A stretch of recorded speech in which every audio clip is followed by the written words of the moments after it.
예루살렘, 유대 지경이라고 그러죠. 예루살렘을 떠나서 이 북쪽 갈릴리로 가다가 이 사마리아라고 하는 수가성, 사마리아 수가성의 야곱의 우물가에서 일어났던 일을 기록을 하고 있습니다. 이스라엘은 전에 새벽에도 말씀드렸지만 이스라엘은 지형이 이렇게 생겼어요. 이렇게 길습니다. 그래서 이 세 개로 나누는데 여기를 예루살렘, 수도가 있는 예루살렘을 중심으로 한 유다 지역 또는 유대 지경 그래요. 여기를 요단강이 흐르고 있는 옆쪽 여기를 베리아가 있고 또 사마리아가 있는 사마리아 지역 또는 베리아 지경 그럽니다. 그리고 위로 가면 맨 북단에 최북단에 갈릴리 호수가 있고요. 그쪽 지역을 갈릴리 지경 그럽니다. 그러니까 예수님이 예루살렘에서 이렇게 이제 갈릴리로 가시면 갈릴리로 올라가시려면 원래는 유대인들은요 이쪽으로 안 갑니다. 이렇게 요르단 쪽으로 가가지고 이렇게 건너가는데 예수님께서 중앙산지 쪽으로 이렇게 올라가는 거예요. 의도적으로 그리 가신 것 같아요. 가시다가 정오쯤 돼서 예수님이 사마리아 지역에 수가성이라고 하는 곳에 들어가세요. 거기 옛날부터 내려오는 야곱의 우물이 있는데 마침 그때가 12시쯤 됐어요. 오늘날로 말하면 정오쯤 됐는데 예수님의 제자들은 이제 음식을 사러 동네로 들어갔고요. 아마 우리가 유추하기는 예수님이 의도적으로 12시를 맞췄던 것 같아요. 왜냐하면 유대인들은 12시부터 2시까지가 오침 시간이거든요. 그래서 그 시간에 아무도 안 오는 시간이란 말이죠. 그러니까 예수님이 어떤 여인이 올 것을 미리 아시고 의도적으로 12시에 야곱의 우물가에 딱 앉으셨는데 마침 한 여인이 물동이를 들고 물을 길러 오는 거예요. 예수님이 그녀를 기다린 겁니다. 사실은. 예수님은 항상 대화를 통해서 사람들을 치유해요.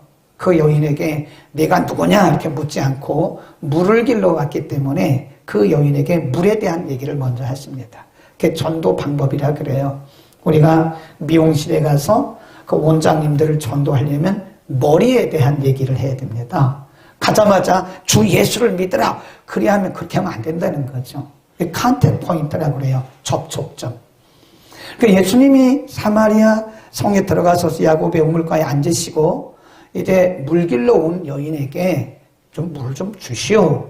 그러니까 그 여인이 깜짝 놀래가지고 아니 유대 남자가 나에게 어떻게 이방 여자 나에게 물을 달라 하는가? 그 예수님과 대화가 거기 이루어집니다. 한번 보세요. 다 읽지는 않았는데 그 여인이 이 물을 길러 왔을 때 예수님께서 이렇게 얘기합니다. 7절 4장 7절 시작. 사마리아 여자 하나가 물을 길러 왔음에 예수께서 물을 좀 달라, 물을 좀 주시오. 이거는 예수님이 진짜 목말라서 그런 게 아니에요. 접촉점을, 컨택 포인트라 그러는데 접촉점을 찾기 위해서 그녀의 관심사를 끌어낸 거예요. 이게 접촉점입니다. 그러니까 이 여인이 말하기를 9절 사마리아 여자가 가로되 당신은 유대인으로서 어찌하여 사마리아 여자 나에게 물을 달라 하나이까 하니 이는 유대인이 사마리아인을 어떻게 하는 거예요? 상종하지 않아요. 그 여인이 깜짝 놀란 거예요. 자기는 이방인 사마리아 여인인데 유대 남자로 보이는 그 사람이 물을 달라고 그러니까 깜짝 놀란 거예요. 그리고 이렇게 얘기를 합니다. 10절 예수께서 대답하여 가라사대 내가 만일 하나님의 선물과 또 내게 물 좀 달라 하는 네가 누구인 줄 알았다면 내가 그에게 구하였을 것이고 그가 생수를 내게 주었을 것이다. 11 시작. 여자가 가로되 주여 물기를 그릇도 없고 이 우물은 깊은데 어디서 이 생수를 얻겠나이까. 물을 주는 얘기를 하다가 갑자기 예수님께서 너는 지금 이 물을 가지고 말하지만 그러나 내가 주는 물을 마시는 자는 영원히 목마르지 않을 것이다. 이게 말이 안 통하지요. 잘. 지금 이 여인은 진짜 물을 마시러 왔는데 예수님은 영생하는 물을 얘기하니까 어쨌든 여기서 얘기가 대화가 되어가다가 여자가 하는 얘기가 아유 그런 물이 있으면 저에게 좀 달라고. 제가 그래서 매일 이렇게 물길로 오지 않도록 이 물을 좀 달라고. 예수님께서 대화의 상황을 그 조건을 대화의 그 소재를 싹 바꿨어요. 가서 내 남편을 좀 불러와라. 그런 거예요. 거기 보세요. 가서 16절 가서 네 남편을 불러오라. 17절 시작. 여자가 대답하여 가로되 나는 남편이 없나이다. 예수께서 가라사대 내가 남편이 없다 하는 말이 옳도다. 그 다음에 18절 시작. 내가 남편이 5 있으니 지금 있는 자는 내 남편이 아니다. 그리고 그 순간에 이 여자가 깜짝 놀래요. 그리고 하는 얘기가 당신은 선지자군요. 이렇게 말해요. 처음에 뭐라 그래요? 유대인 남자라고 알았다가 자기의 과거를 다 얘기하는 거예요. 너 지금 너 하고 있는 그 남편이 내 남편이 아니야. 너는 남편이 5이나 있었어. 뭐 이런 얘기를 하니까 이 여인이 깜짝 놀래가지고 당신은 선지자군요. 재밌는 얘기죠? 그러다가 갑자기 이 여인의 대화 소재가 바뀌었어요. 그런데요. 선지자라고 이제 예수님을 선지자라고 믿어지니까 여인이 이제 살살 서서히 물에 대한 그런 육신적인 얘기가 아니라 이제 종교적인, 그 당시로는 종교적인 영적인 대화로 이제 바뀌는 거예요. 그런데요? 이렇게 물어봐요. 20 시작. 우리 조상들, 거기 줄 보세요. 우리 조상들은 누구냐면 사마리아 살고 있는 비정통파 유대인입니다. 비정통파 유대인. 우리 조상들은 이 산, 이게 그리심산입니다. 그리심산. 우리 조상들은 그리심산에서 예배하라고 하였는데 당신들, 유대인이죠. 당신들은 예배할 곳이 예루살렘이라 그럽니다. 그래. 그럼 어떤 게 옳습니까? 이렇게 물어보는 거예요. 선지자인 예수님께 이 여인이 예수님을 선지자로 인정을 하니까 이게 옳은지 저게 옳은지 물어요. 그러니까 예수님 뭐라고 하냐면 이 산도 아니고 예루살렘도 아니다. 그리심 산도 아니고 예루살렘도 아니다. 이제 아버지께 예배할 때가 온다. 그러면서 예배하는 방법, 신령과 진정으로 예배하라. 이렇게 가르치셨어요. 오늘 우리는 예수님께서 이 여인에게 이 하신 말씀을 잘 보셔야 됩니다. 그리고 거룩한 예배자라는 것은 그냥 우리가 표어를 외친다고 해서 거룩한 예배자가 되는 게 아니에요. 스티커를 붙이고 다닌다고 해서 우리가 거룩한 예배자가 되는 게 아닙니다. 거룩한 예배자가 됩시다 라고 구호를 외친다고 해서 거룩한 예배자가 되는 것도 아닙니다. 거룩한 예배자는 진짜 예배자가 되는 거예요. 오늘 예수님이 여인에게 가르치고 우리에게 가르치신 것이 뭐냐? 여인의 질문이 뭐예요? 우리의 조상들은 그리심산에서 예배를 드려야 정통이라고 말하고 유대인들, 당신들은 저 예루살렘에서 예배를 드려야 정통이라고 말하는데 어떤 게 진짜입니까? 네. 예루살렘으로 가서 예배를 드려야 진짜입니까? 그리심산에서 예배를 드려야 진짜입니까? 그게 굉장히 중요해요. 우리는 여기서는요, 이 사마리아에 있는 유대인들에 대한 역사적인 배경을 좀 알아야 됩니다. 그래야 이 여인이 왜 이렇게 얘기를 했는가를 알아야 돼요. 우리 잘 알고 있듯이 주전 586년에 남왕국 유다가 바벨론에 의해서 포로가 되잖아요. 바벨론의 느부갓네살 왕이 1차, 2차, 3차에 와가지고요, 유다 백성들을 다 바벨론으로 끌려갔어요. 하나님이 예레미야를 통해서 너희가 이제 곧 끌려가게 될 텐데 끌려가라 그랬어요. 그런데 그 중에 많은 사람들이 바벨론 안 갔어요. 어디로 도망갔느냐? 예루살렘에서 위로 가면 사마리아입니다. 여기가 사마리아. 도망간 거 이쪽으로 피한 거예요. 예수님은 끌려가면 끌려가라고 그랬거든요. 내가 함께 갈 거니까. 근데 일부가 예루살렘에 있던 유대인들 일부가 안 갔어요. 어디로 도망쳤어요? 사마리아. 그리고 바벨론에서 70년 동안 포로 생활하고 왔잖아요. 다시 귀환을 했잖아요. 우리 그걸 포로 귀환이라 그래요. 70년 포로 살고 와서 보니까 그때에 사마리아로 도망갔던 사람들은 사마리아에 있는 사람들과 피가 섞였어요. 혼혈이 됐어요. 그러니까 예루살렘에 있던 정통파 유대인들은 이 사람들을 유대인으로 인정을 안 해요. 그때부터 예루살렘에 있는 사람들은 정통파 유대인, 사마리아에 있는 사람들은 비정통파 유대인들. 오늘 본문에 보니까 예루살렘에 있는 정통파 유대인들은 이 사마리아에 사는 이 사람들을 이방인으로 취급해서 상종도 안 해요. 상종도 안 한다고요. 이방인이라 생각해서.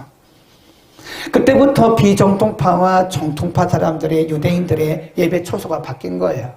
비정통파 유대인들은 그 정통파 유대인들에게 무시를 받잖아요. 예루살렘으로 못 가잖아요. 그러니까 나름대로 자기들이 그리심산에 신전을 만드는 거예요. 그리고 비정통파 사람들은, 사마리아 지역에 있는 사람들은 그리심산을 예배 초소로 말했던 거예요. 그리고 예루살렘에 살고 있던 정통파 유대인들은 그걸 인정을 안 해요. 어디서 예배 드려야 돼요? 예루살렘에서 예배를 드려야 되는 거예요. 그 상황을 알잖아요, 여인이. 그러니까 상황을 아는 여인이 물어본 거예요. 선지자요. 우리 조상들은, 비정통파들은 이 그리심산에서 예배를 드려야 맞다고 생각하고, 당신의 조상들은 대대로 예루살렘에서 예배를 드려야 된다고 생각하는데, 그렇게 주장을 하는데 뭐가 맞습니까? 예수님 단호하게 말씀하기를 그리심도 아니고 예루살렘도 아니고 누구라 그래요? 아버지다. 이거 중요하다니까. 거기 보세요. 너무 중요한 겁니다. 이걸 우리가 간구하고 넘어갈 때가 많아요. 예, 거기 다시 한번 읽겠습니다. 21절 시작. 예수께서 가라사대 여자여 내 말을 믿으라. 이 산에서도 말고 예루살렘에도 말고 너희가 누구에게 아버지께 예배할 때가 온다. 굉장히 중요해요. 이걸 다르게 우리가 뭐라고 말하자면 예배는 장소가 중요한 게 아니고 누가 중요해요? 대상입니다. 그리심산에서 아무리 예배를 드려도 대상이 하나님이 아니면 그건 미신입니다. 예루살렘에서 아무리 예배를 드려도 예배의 대상이 하나님이 아니면 그건 미신입니다. 여러분 우리 잘 생각해야 돼요. 예배 장소가 중요한 게 아니에요. 누가 중요해요? 예배 대상. 누구에게 예배를 하느냐? 참 하나님이신 살아계신 인격적이신 그분에게 예배하는 것이 그 진정한 예배라고 하는 것을 우리에게 가르쳐주고 있는 것입니다. 그러니까 지금까지 이 사마리아에 있는 비정통파 유대인들은요 미신적인 예배를 드린 거예요. 그럼 만일 우리가 예배 장소에 무게중심을 준다면 우리는 어쩌면 미신을 섬기는 사람인지도 몰라요. 예배 대상이 없는 거예요. 미신 섬기는 사람들은 예배 대상이 없습니다. 경배 대상이 없습니다. 한번 보세요. 네, 어느 집에 어느 가게에 가니까요 이렇게 명태를 하얀 실로에서 묶어놨더라고요. 그게 신입니까? 미신이죠, 미신. 그 샤머니즘이라고 그런 거예요. 그래서 대상이 없는 거예요. 그분들이 명태를 믿는 게 아니거든요. 돼지머리 놓고 고사 지내는 사람이 돼지머리 믿는 게 아니에요. 뭔가 그들 속에는 뭔가 있는 듯한데 없어요. 있는 듯한데 없어요. 있는 듯 생각되니까 돼지머리 놓고 고사 지내죠. 명태 놓고 거기다 돈 꼽아 놓죠. 그건 미신입니다. 여러분 만일 우리가 아무리 웅장한 예배당에서 예배를 드린다 해도 우리의 예배의 대상이 살아계신 하나님이 아니면 그건 참 예배가 아닙니다. 그건 미신입니다. 미신. 우리는 미신 지키고 있는 거예요. 분명히 알아야 돼요. 예배는 대상이 살아계신 하나님이어야 돼요. 제가 전에 얘기했잖아요. 목사를 보면 안 된다니. 어떤 분은 예배 끝나고 목사님 오늘 넥타이가 멋지네요. 왜 넥타이를 보나요? 목사님의 넥타이도 볼 것도 없어요. 목사님의 양복도 볼 것도 없어요. 지금 우리는 온전히 하나님께 집중해서 하나님께 우리의 영적, 혼적, 육적 중심을 바쳐서 예배를 해야 되는 거라 이 말이에요. 여기에 하나님의 임재가 있는 것을 믿기를 축원합니다. 하나님이 살아계신 하나님이 인격적이신 하나님이 예배의 대상이 되지 않는 것은 예배가 아닙니다. 그건 뭐예요? 미신입니다. 미신이에요. 매우 중요한 얘기를 하고 있는 거예요. 많은 크리스찬들 가운데 예배를 드리면서 그냥 구경꾼으로 앉아 있어요. 예배에 참석하는 것으로 그냥 만족해요. 나는 오늘 예배 갔다 왔다고. 어떤 분은 이렇게 말을 해요. 예배 보고 왔다고.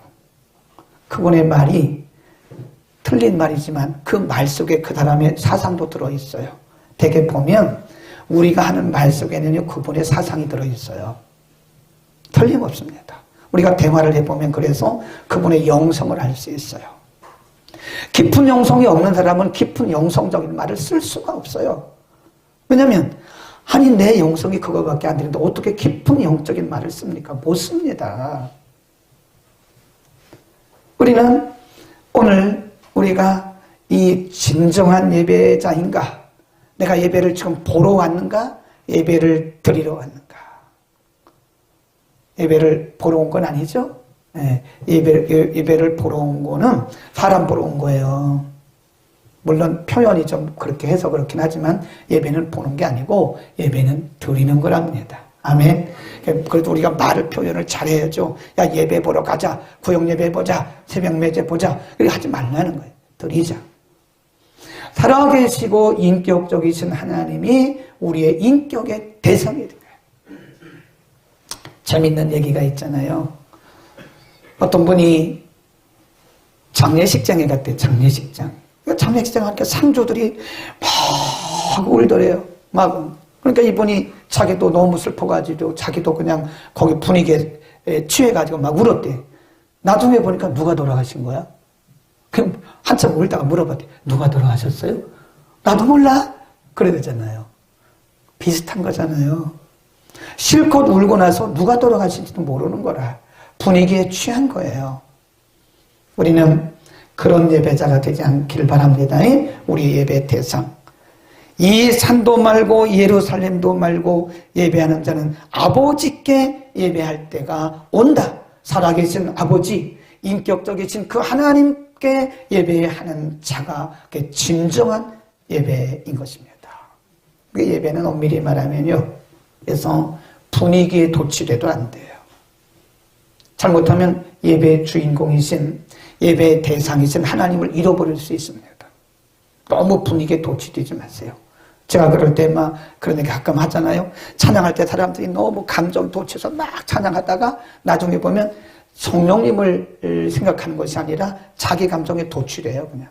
인간은 그럴 수 있어요. 자기 감정에 도취되면요. 중심을 잃어버립니다.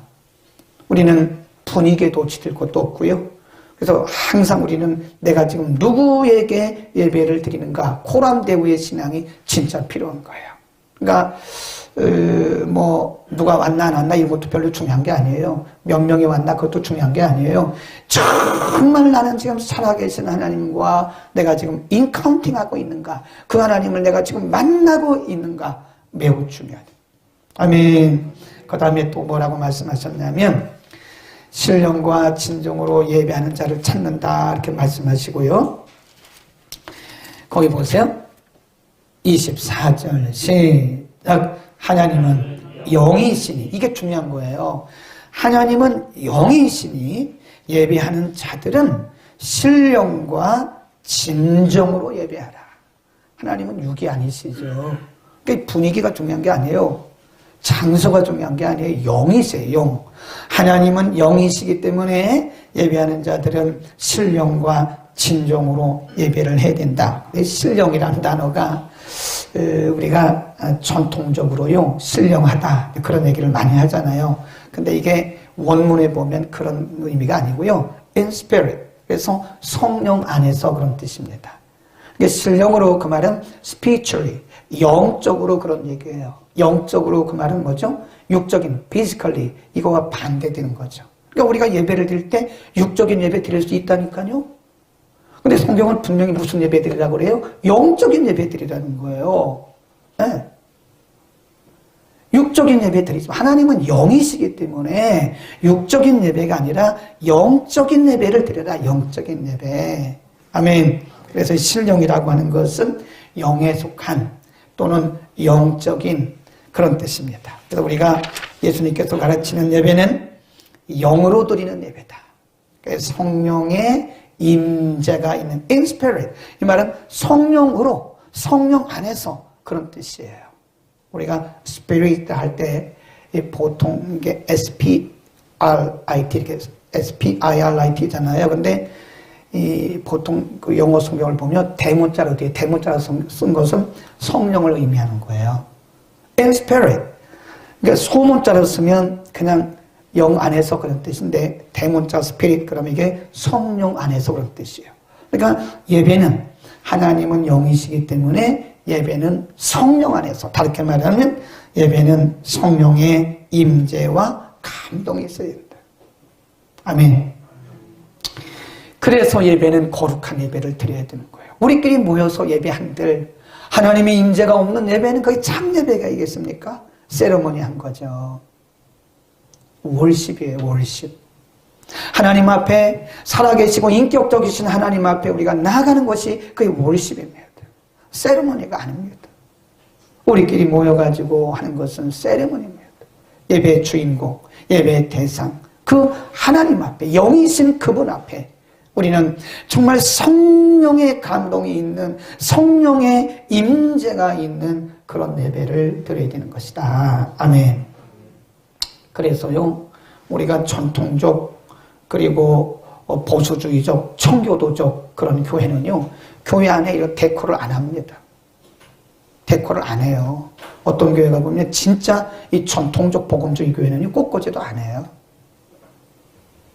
왜 그러냐? 그게 죄는 아닙니다. 이런 막 데코하고 이런 것이 죄는 아닌데, 보기 좋게 하는 건데, 데코레이션 이런 그 죄는 아닌데, 정통적, 정통 보수주의적인 이 청교도적 신앙을 가진 자들은 왜 그런 걸 안 하냐? 사람들의 마음을 뺏는다는 거예요. 네.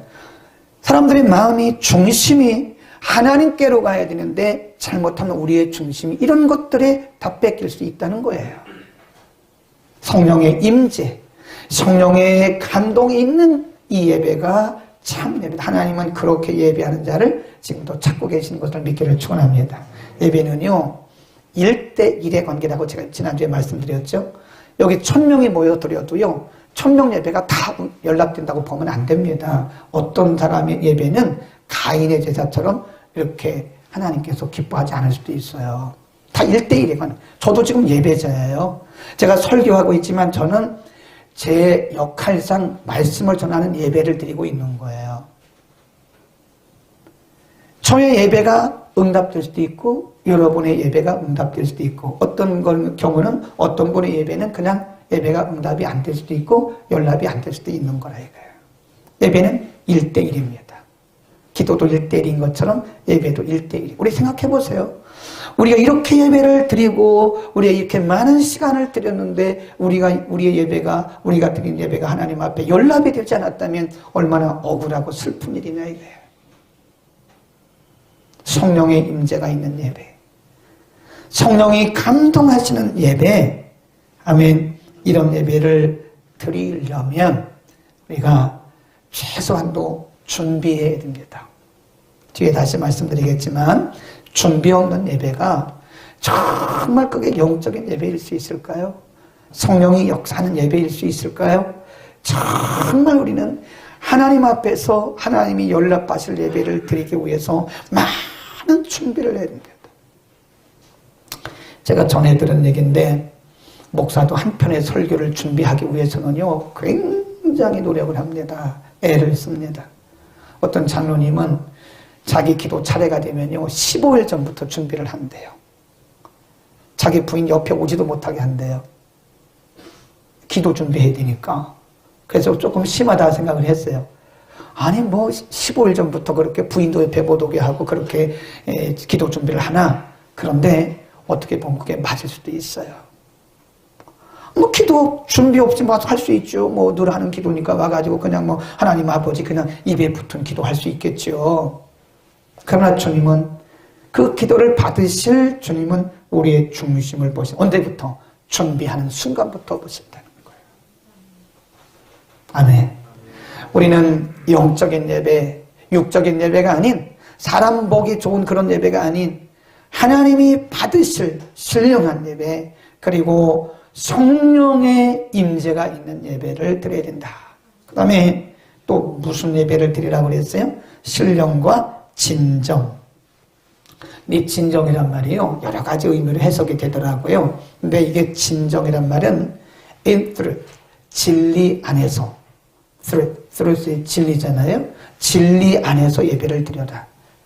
또 어떤 성경에 보면 이거를 진심, sincere, 진심으로 드리는 예배.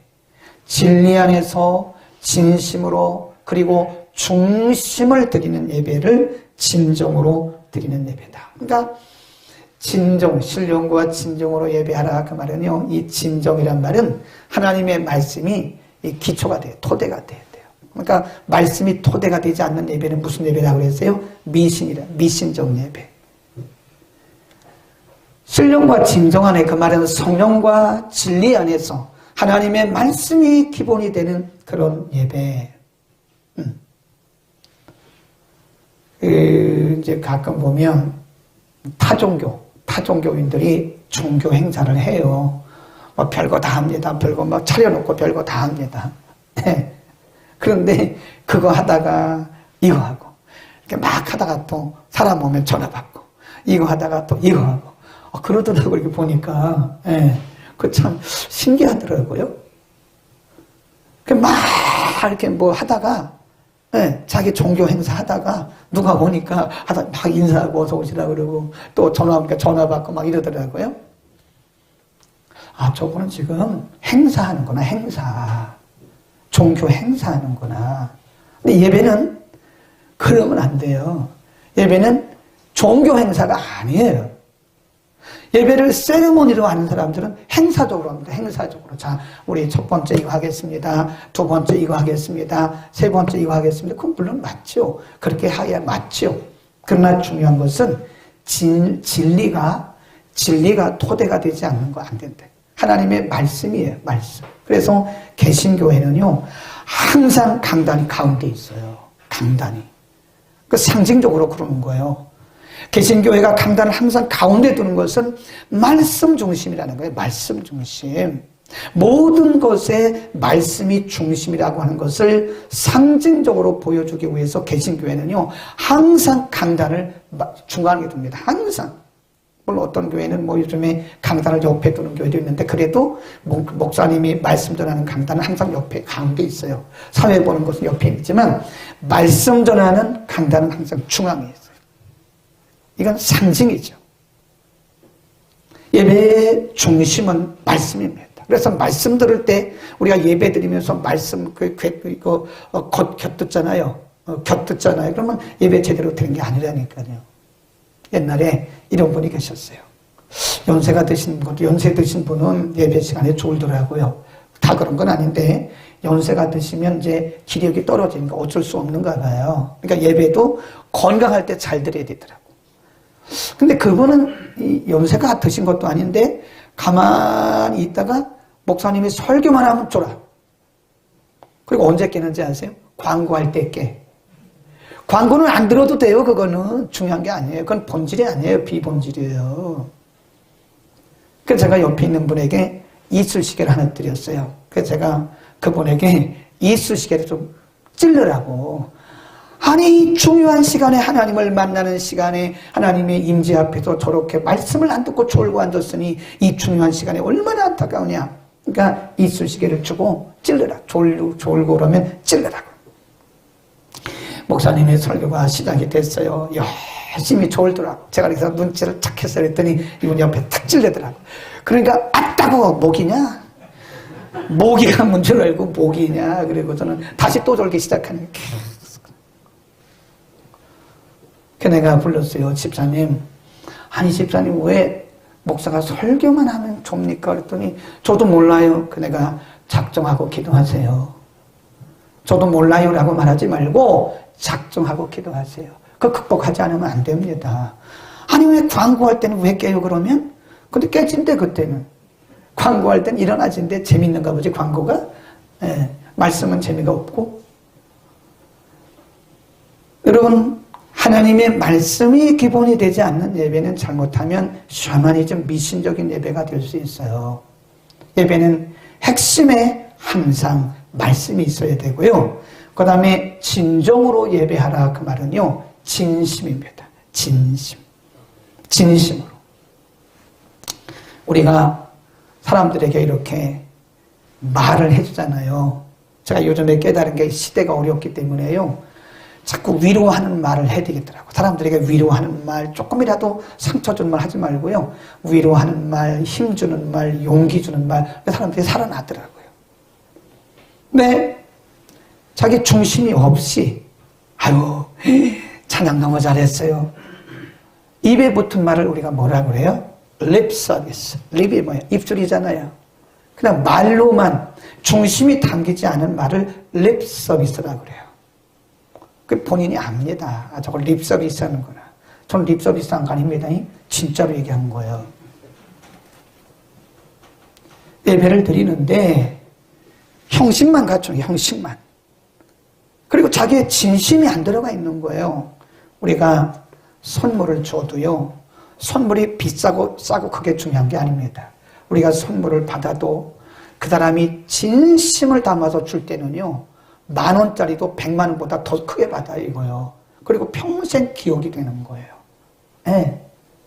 그런데 그냥 뭐 연례적으로 그냥 인사치레로 그렇게 주는 선물은 아무리 비싼 것도요. 그렇게 별로 고맙지가 않더라고. 저분이 그냥 인사치레구나. 인사치레.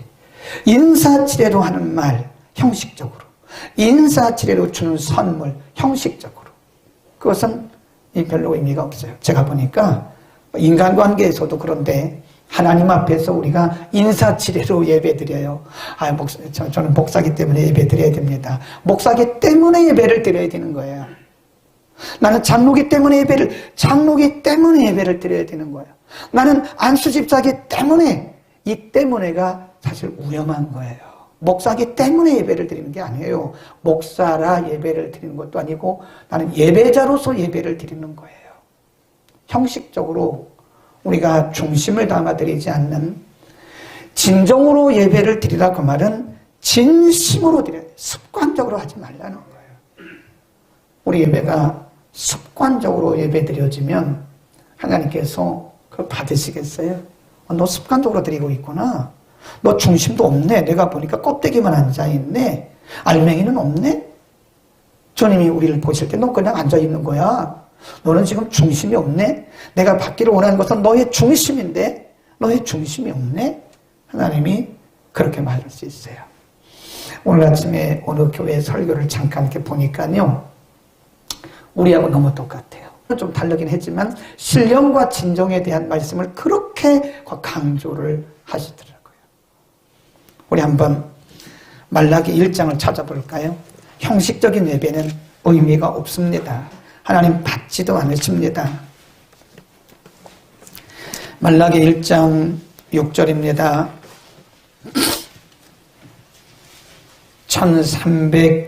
1326면 다 읽습니다. 6절 시작. 내 이름을 멸시하는 제사장들아, 나 만군의 여호와가 너희에게 이르기를 아들은 그 아비를, 종은 그 주인을 공경하나니 내가 아비일진데 나를 공경함이 어디 있느냐? 내가 주인일진데 나를 두려워함이 어디 있느냐? 하나 너희는 이르기를 우리가 어떻게 주의 이름을 멸시하였나이까 하는도다. 너희가 더러운 떡을 나의 단에 드리고도 말하기를 우리가 어떻게 주를 더럽게 하였나이까 하는도다. 이는 너희가 주의 상을 경멸히 여길 것이라 말함을 인함이니라. 8절 만군의 여호와가 이르노라. 너희가 눈먼 희생으로 드리는 것이 어찌 악하지 아니하며 저는 것 병든 것으로 드리는 것이 어찌 악하지 아니하냐. 이제 그것을 너희 총독에게 드려보라. 그가 너를 기뻐하겠느냐? 너를 간합하겠느냐? 그래요. 네. 눈먼 것. 형식적으로 드리는 거예요. 안 드릴 수가 없으니까 형식적으로 눈먼 거, 다리 불편한 거, 그냥 다 상한 거 이런 거 막 갖다 드리고 우리가 언제 우리 할 거 다 했는데요? 이렇게 말 안 된다는 거예요. 그 말이 그 말이에요. 우리 할 거 다 했는데요? 우리 예배 드렸는데요? 우리 재물 드렸는데요? 그렇게 말 안 되는 거예요. 그러나 하나님 말씀하기를 야 그거 사람에게 갖다 줘봐 받나? 그거 너희 상전에게 갖다 줘봐 갖다 받나? 그 너희 상전이 그걸 갖다 드리면 그 받나? 한번 갖다 드려봐. 하나님이 하시는 말씀이에요. 10절에 보면 이렇게 말씀합니다. 너희가 내 단에 헛되이 불사르지 못하게 하기 위하여 쭉 말씀하다가 헛된 재물이라고 해요. 헛된 재물. 가치 없는 재물. 중심이 없는 재물은요, 헛된 재물이에요. 중심이, 진정성이 없는 예배는요, 엄밀히 말해서 헛된 예배예요. 그거. 그냥 앉아있는, 그냥 육체 덩어리 왔다 앉아 가는 거지. 중심 없이 드리는 예배는 헛된 예배예요. 제 말 아니잖아요. 말라기를 통해서, 말라기 선자를 통해서 하신 말씀이잖아요. 중심이 없는 진정성이 결여된 예배는 헛된 예배입니다. 그냥 육체만 왔다 가는 거예요. 그냥 육체 덩어리만 왔다가 자리만 채우고 왔다 가는 거예요. 시간만 채운 거예요. 우리는 진정한 예배 드릴 수 있기를 축원합니다. 예수님이 어디서 예배를 드려야 진짜 예배입니까? 그리심산에서 드릴까요? 예루살렘에 가는 것이 맞는가요? 예수님 말씀하실 그리심산도 아니야. 예루살렘도 아니야. 장소 그거 아니야. 하나님께 예배 드려야 되는데 하나님께 예배 드리는 자는 성령이 있는 예배, 성령의 감동이 있는 예배, 그리고 진정을 담아서 드리는 예배. 아멘. 우리가 기도할 때도요, 개인 기도할 때 말하는 거예요. 우리가 개인 기도할 때 2시간, 3시간, 10시간 기도하는 게 중요하지 않다고 저는 봐요. 단 5분을 기도해도요, 우리의 중심을 드리면 하나님 바로 받으세요. 기도는 시간이 중요한 게 아니에요. 본질은 우리의 중심이에요. 예를 들어서 우리의 중심은 다 빠졌는데 10시간 앉아있었거나 계속 10시간 앉아있으면, 그러면 예수님 말씀이 너 지금 뭐라고 기도하는 거냐? 예수님이 그 사람의 중심, 핵심이 뭐냐 이거예요. 이 대화를 하다 보면 어떤 분은 대화를 아주 일목요연하게 하는 분이 있어요. 그래서 그분하고 1분, 2분 대화하면 그분이 뭘 얘기하려고 하는지 다 알아요. 근데 어떤 분은 30분을 얘기해도 그 사람이 요구하는 게 뭔지 모르겠어요. 막 빙빙빙 돌리고 중심이 없어. 주제 파악이 안 되는 거예요. 핵심이 없어요. 그러면 그분하고 대화하려면 인내심을 가져야 돼요. 그분이 지금 저분이 뭘 얘기하려고 하는 거야? 일목요연해야 되는데 핵심이 빠진 거예요. 우리 예배가 중심, 핵심, 이 진정성이 빠지면 안 됩니다. 반드시 우리의 진정성, 기도를 할 때도요, 우리가 30분, 1시간을 기도하더라도 정말 간절한 마음으로 기도하면요, 하나님 그 기도 금방 받으세요. 그 바리새인들처럼 바리새인들의 기도를 예수님이 경계하셨어요. 바리새인들은 흉내를 내, 흉내. 사람들이 많은 사고를, 뭘 사고를 해서 기도를 해요? 예수님 뭐라고 그랬어요? 쪽방에 들어가서 기도해라. 하늘에 계신 너희 아버지가 이미 다 들으셨다.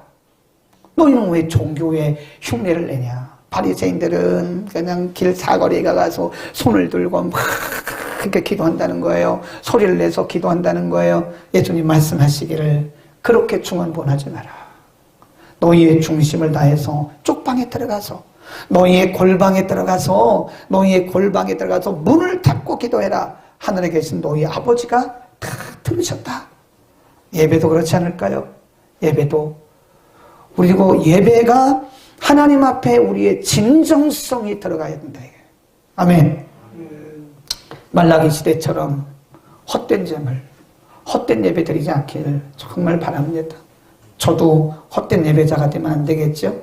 하나 더 찾고 마치겠습니다. 이사야서 1장으로 봅니다. 이사야서 1장 1절부터, 너무 기니까 10절부터 보겠습니다. 이사야서 1장 10절부터 쭉 읽습니다. 14절까지 시작. 너희 소돔의 관원들아 여호와의 말씀을 들을지어다. 너희 고모라의 백성아 우리 하나님의 이 법에 귀를 기울일지어다. 여호와께서 말씀하시되 너희의 무수한 재물이 내게 무엇이 유익하뇨? 나는 수양의 번제와 살진 짐승의 기름에 배불렀고 나는 소송아지나 어린 양이나 소의 피를 기뻐하지 아니하노라. 너희가 내 앞에 보이러, 이거 형식 아니에요? 무수하게 내 앞에 보이러 오니, 내 앞에 보이러 오니 그것을 누가 너희에게 요구하였느뇨? 내 마당만 뭐라고요? 밟을 뿐이다. 내가 언제 그거 요구했냐? 그 무수하게 드리는 그 제물이 나하고 무슨 상관이 있냐? 너희가 지금 마당만 밟은 거 아니야? 그렇게 말씀한 거예요. 13절 시작. 헛된 재물, 거기다 줄겁시다. 헛된 재물, 헛된 재물 가져오지 말라고. 말라기 1장하고 똑같죠. 예, 성경은 통일성이 있어요. 시대가 얼마나 다른데도 말씀에 통일성이 있어요. 말라기 선지자에게 하신 말씀이나 이사야 선지자에게 하신 말씀이 똑같아요. 헛된 재물을 내게 가져오지 마라. 헛된 재물을 다시 가져오지 마라. 분향은 나의 가증이 여기는 바요. 월삭과 안식일과 대회로 모이는 것도 그리하니 성회와 아울러 악을 행하는 것을 내가 뭐하라고 그래요? 견디지 못하겠다. 에? 무수히 내게 가져오는 거 그 재물이 나와 무슨 유익, 내게 무슨 유익이 있겠냐. 그러니까 우리가 오늘날로 이거를 적용을 한다 하면 내가 꼬박꼬박 예배 때마다 예배 드리는 건 물론 중요합니다. 반드시 예배는 드려야 됩니다. 그러나 우리의 진정성이 빠진다면 그거는 무수한 예배가 나와 무슨 상관이 있겠니? 하나님 그렇게 말씀하지 않으실까요? 하나님 말씀하시는 거예요. 너희가 드린 그 무수한 예배가 나와 무슨 상관이 있겠니? 헛된 예배 좀 드리지 말라고. 한 번이라도. 아까 말씀드렸던 그 교회는요, 감리교회입니다. 감리교회에서 몇 번째 안 가는 교회예요. 굉장히 큰 교회고요. 그 목사님이 항상 하는 얘기가, 저도 항상 하는 얘기가, 예배는 제대로 드려라. 예배만 제대로 드린다면 나머지는 마음대로 해라. 그 말은 뭐죠? 제대로 된 예배 드리기가 그만큼 힘들다는 거예요. 그리고 예배를 제대로 드리는 분이 마음대로 행동하겠습니까? 예배 속에 다 있는 거예요. 예배 속에. 정말 중심이 드린 예배를 우리 일생에 몇 번이나 드렸을까요? 우리는 생각해야 돼요. 내가 정말 준비하고 그리고 말씀이 기본이 되고 성령의 임재가 있는 하나님의 운행하심이 있는 그 나의 중심을 다한 나의 진정을 다한 그 예배를 내가 이 일생에 몇 번이나 드렸을까? 우리 한번 생각해 볼 거예요. 나는 지금까지 무수한 예배를 드렸는데 과연 내가 진정을 드린 예배가 나의 중심을 드리고 하나님이 받으실 그런 예배를 드린 것이 과연 몇 번이나 될까? 그런 거 아세요? 홍수 중에 마실 물이 없다는 거 아세요? 물은 많은데 마실 것이 없어요. 홍수가 나면. 물론 그 물이라도 마셔야 되겠죠. 그냥 흙탕물이라도 마셔야 되겠죠. 없으면. 그러나 진짜 홍수 중에는 마실 물이 별로 없어요. 예배를 너무 많이, 말씀을 너무 많이 듣다 보면요, 우리가 오히려 반대급부적으로요, 우리의 진심이 사라질 때도 있더라고요. 중요한 얘기죠. 오늘 우리는 신령과 진정으로 예배드리되 누구에게 예배드려야 돼요? 하나님 아버지. 우리의 예배 대상이 분명해야 돼요. 예배 대상이 없는 예배는 미신입니다. 분명히 말씀드리는데 그건 미신이에요. 예배 대상이 없는 예배는 그건 미신입니다. 기독교라고 하는 이름을 썼지만 기독교의 탈을 쓴 미신이에요. 예배 대상은 하나님이에요. 목사도 아니에요. 그 누구도 예배 대상이 될 수가 없어요. 영이신 하나님, 살아계신 하나님, 인격적이신 하나님. 아멘. 기도하겠습니다.